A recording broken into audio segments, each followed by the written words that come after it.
झारखंड में विधानसभा चुनाव की प्रक्रिया चल रही है। बता दें कि 13 नवंबर को मतदान होना है और मतदान से पहले फर्स्ट फेज के मतदान से पहले इस वक्त मैं जहां खड़ा हूं ये अशोक निकेत रोड है, रामदेव विहार सोसाइटी है। और बता दें कि यहां पर इनकम टैक्स की रेड चल रही है। जिस शख्स के आवास पर रेड चल रही है वो कोई आम शख्स नहीं है बल्कि झारखंड के मुख्यमंत्री हेमंत सोरेन के निजी सचिव हैं और उनका नाम है सुनील श्रीवास्तव। बता दें कि रांची और जमशेदपुर में लगभग 15 से 17 ठिकानों पर इस वक्त इनकम टैक्स की छापेमारी चल रही है। विधानसभा चुनाव में धन बल के प्रयोग को रोकने के लिए बताया जा रहा है कि एक कार्रवाई की जा रही है। इनकम टैक्स डिपार्टमेंट को ये इनपुट मिली थी, जानकारी मिली थी कि विधानसभा चुनाव में बड़े पैमाने पर अवैध तरीके से पैसों की हेरफेर की जा रही है, जिसके बाद ये कार्रवाई की जा रही है। जो अभी तक हमें जो जानकारी मिली है, बता दें कि आज अहले सुबह राज्य के मुखिया हेमंत सोरेन के निजी सचिव सुनील श्रीवास्तव के आवास के साथ साथ कई अन्य ठिकानों पर छापेमारी की खबरें जैसे ही निकलकर सामने आई, वैसे ही चाहे राजनीतिक घरानों की बात करें या झारखंड में नौकरशाहों की, सभी लोगों के बीच कहीं ना कहीं हड़कंप मच गया। इस वक्त मैं रांची के अशोक नगर रोड में हूँ। ये अशोक नगर का रोड नंबर 4 है और ठीक मेरे सामने जो आप ये सोसाइटी देख रहे हैं या जो घर जो आप देख रहे हैं, ये सुनील श्रीवास्तव जी का है। सुनील श्रीवास्तव मुख्यमंत्री हेमंत सोरेन के निजी सचिव हैं। लगातार आप देख सकते हैं कि सीआरपीएफ के अधिकारी भी यहाँ पर मौजूद हैं। हर एक आने जाने वाले शख्स की गहनता से जांच की जा रही है और छापेमारी की जिस प्रकार से खबरें सामने आई उसके बाद बयानबाजी भी शुरू हो गई, जहां बीजेपी ये कह कर रही है कि जो भी भ्रष्टाचार करेंगे या भ्रष्टाचार में संलिप्त होंगे या भ्रष्टाचारियों को संरक्षण देंगे उस पर केंद्र की सरकार जरूर कार्रवाई करेगी, क्योंकि केंद्र की सरकार का ये मंशा है कि भ्रष्टाचारियों को राज्य से खत्म कर देना है। ये ऐसा बीजेपी का दावा है। वहीं दूसरी तरफ अगर बात करें तो झारखंड की सत्ता में सहयोगी कांग्रेस पार्टी के मीडिया प्रभारी राकेश सिन्हा ने कहा कि ये जो कार्रवाई चल रही है राजनीति से प्रेरित है, क्योंकि भारतीय जनता पार्टी को ये समझ आ गया है कि झारखंड चुनाव में उन्हें हार मिलने वाली है, उसी हार से बौखलाहट में है और लगातार इस प्रकार की कार्रवाई इस वजह से की जा रही है ताकि जो विपक्ष के नेता यानी झारखंड मुक्ति मोर्चा, कांग्रेस और आरजेडी से जुड़े हुए जो लोग हैं वो टूट जाएं।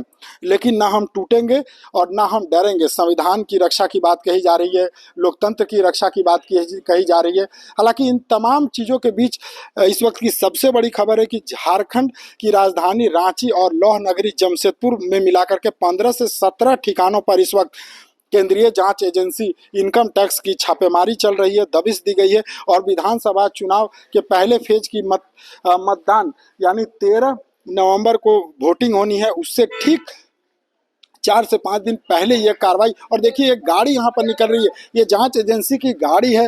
हालांकि और भी कई गाड़ियाँ यहाँ पर मौजूद है, लेकिन एक गाड़ी बाहर निकल रही है।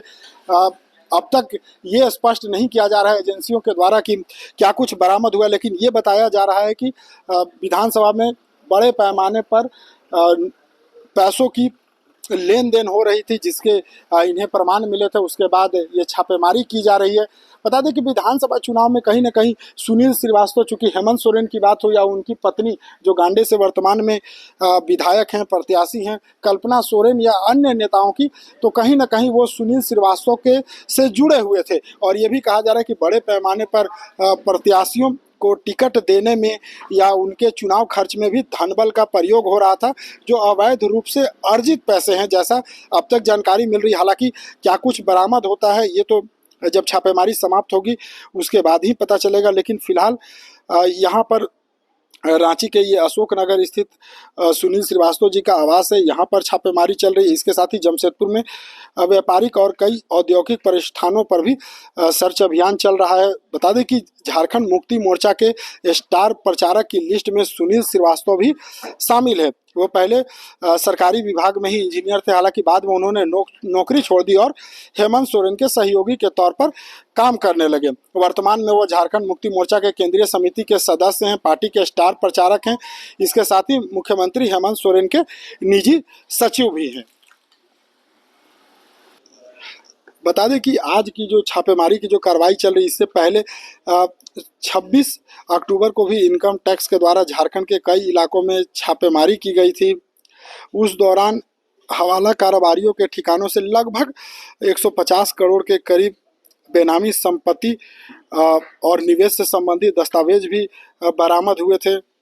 इसके साथ ही बता दें कि कुछ दिन पूर्व की ही बात करें, विधानसभा चुनाव की जब प्रक्रिया नहीं हुई थी, आचार संहिता नहीं लगा था, उससे पहले 14 अक्टूबर को जल जीवन मिशन में हुए कथित घोटाला मामले को लेकर ईडी की टीम के द्वारा हेमंत सोरेन सरकार के कैबिनेट मिनिस्टर मिथिलेश ठाकुर के भाई विनय ठाकुर, निजी सचिव हरेंद्र सिंह समेत विभाग के कई इंजीनियरों के ठिकानों पर भी छापेमारी की गई थी। तो एक तरह से कहे कि चाहे विधानसभा चुनाव से पहले की बात हो या चुनाव की प्रक्रिया के दौरान जिस प्रकार से केंद्रीय जांच एजेंसियों की दबिश बढ़ी और खासकर सरकार से जुड़े हुए जो लोग हैं उनके ठिकानों पर छापेमारी हो रही है। इससे लेकर के जहां झारखंड मुक्ति मोर्चा, कांग्रेस या आरजेडी इसे चुनाव से प्रेरित हुए, राजनीतिक से प्रेरित होते हुए ये कार्रवाई को बता रहा है। ये कह रहा है कि चुनाव में कथित तौर पर भारतीय जनता पार्टी को अपनी हार दिख रही है, इस कारण ये कार्रवाई की जा रही है। वहीं भारतीय जनता पार्टी का ये कहना है